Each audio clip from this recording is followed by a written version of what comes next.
Hey guys, welcome back to another Hi Capa video. In this Hi Capa video we're going to look at and compare the 4.3 Hi Capa to the 5.1. So I will start this video with two apologies. Firstly, we're not on the normal tech desk. The normal tech desk is over there somewhere, covered in a quarter of my new kitchen, so I don't really have a proper permanent home at the moment, hence the slightly jerry-rig setup which we've got going on.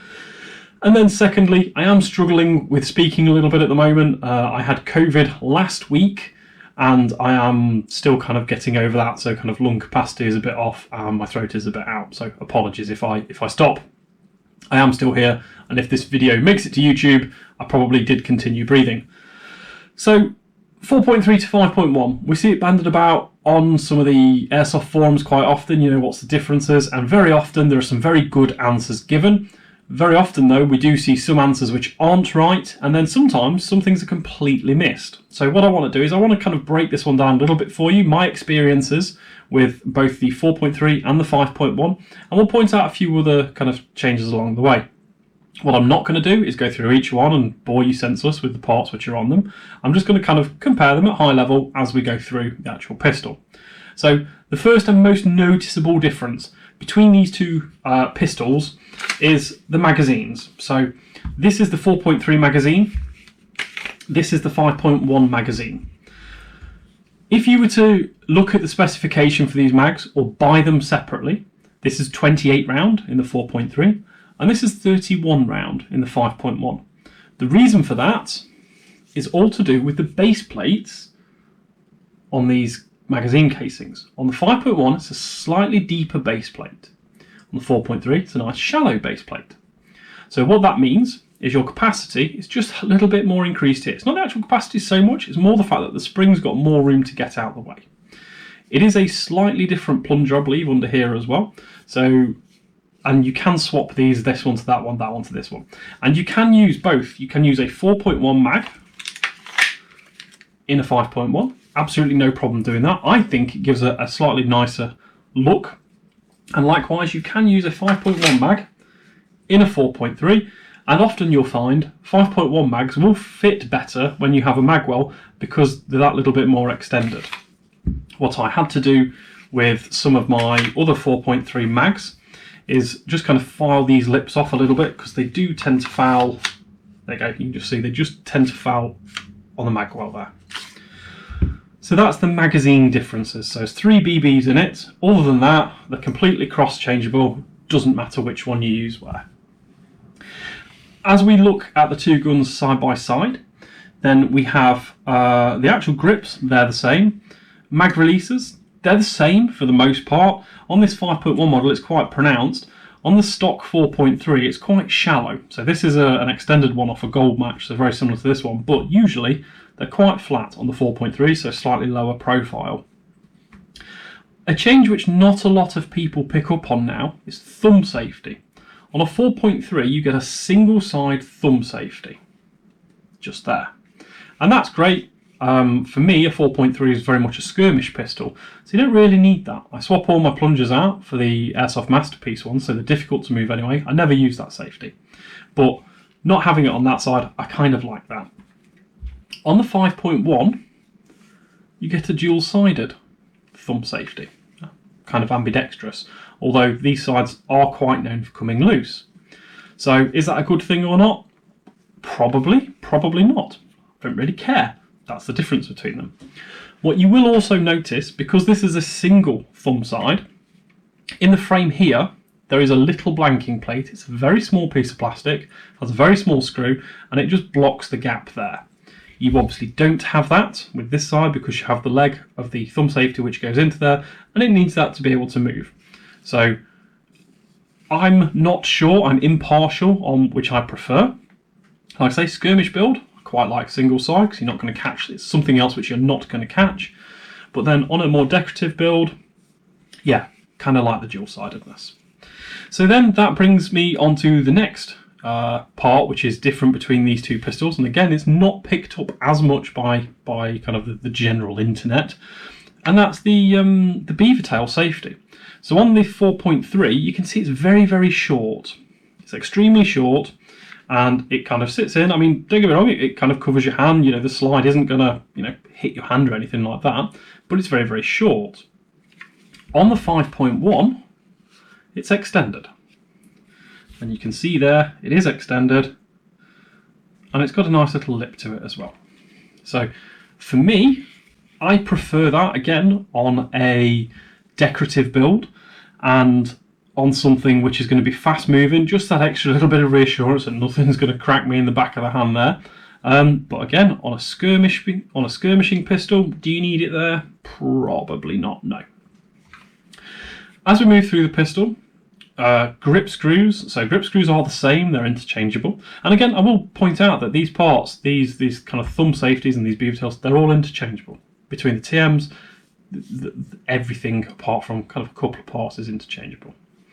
What you get on a 4.3 is this nicely rounded hammer, which to me, I actually think I quite like these hammers. I don't really change a lot of the bottom halves of these TMs. The hammers are pretty tolerable for me. On this government model, we have this silver hammer, which, again, I'm not kind of terribly offended by the design of this. It is different, and it is a difference between a 4.3 and a 5.1. So, is it different? Yes. Does it make a difference? Probably not, no. So far, none of these parts for me have been a performance difference. However, that doesn't mean it won't not perform well for you, or it won't not perform better for me. Some people prefer a lower profile, certainly myself, but some people prefer kind of the more flared parts, which I do prefer on some of my nicer builds. So as we move through, frame is a very big difference. Obviously, the difference between your 5.1 and your 4.3. The 4.3 frame is full length, and the 5.1 frame ends short. And you can see that there on this slide, this comes across here. And if you were to put this onto here, the cut is about here, and it comes up and it just looks a bit odd. There is a curveball here, and that's the gold match frame. The gold match frame finishes here, but then kind of angles off this way. So that is a differentiator for the gold matches only. The gold matches have some slightly different bits on the frames as well, and the slide, they have like a strengthening bar, but otherwise that's kind of your difference there. The 5.1 stops significantly earlier, even though for saying it's a longer weapon, whereas the 4.3 goes to the end. I quite like the form factor of the 4.3. So then we're kind of going to get onto the top part of the slide. So this is really where the difference is, and that's that 5.1 inch to 4.3 inch. So on a 4.3, don't quote me exactly on numbers, I believe it's a 98mm inner barrel on these, and a 113 or 112mm inner barrel on the 5.1. Reality, that is a difference of probably about 5 FPS, maybe 10 if you're lucky. Other than that, all the hop-up parts are the same. So you're not going to lose anything. You're not going to lose any performance or lose any accuracy by dropping down to a 4.3 over a 5.1. It's just that the 5.1 will shoot that little bit warmer if the guns were absolutely matched part for part, seal for seal, temperature for temperature, gas mag for gas mag. You would just get that tiny little bit more FPS out of the 5.1. But again, that's a negligible point. If you are going to be running a tight ball barrel in here, in a 4.3, then I would expect you to get to the FPS of this straight away. Likewise, you can put a thread adapter in the end here and run a 5.1 barrel in your 4.3. That's entirely possible. So other differentiating parts are the actual recoil and guide rod plugs. So the plug on the 4.3 is short, whereas on the 5.1 it is long. And then the actual guide rod itself is a lot shorter on the 4.3 than it is on the 5.1. That has to be like that because of the extra throw on the 5.1. As we come to the back of the pistol, the rear sights are different as well. So whilst they have the same fitting, they do fit differently. So they slide in, you can see this is slightly wider than this one, which is slightly narrower. And these are not interchangeable either. So if you have a 5.1, you have to buy a 5.1 sight. If you have a 4.3, you have to get a 4.3 sight. Other than that, the BBU and all the nozzle and all that gubbins are the same on these two pistols. In a a normal use scenario, I would probably say the 5.1 you will feel slightly less recoil, and that's because the recoil is spread across a longer slide, only marginal. I mean, we're only talking, you know, it's not the difference between a kick and a not kick.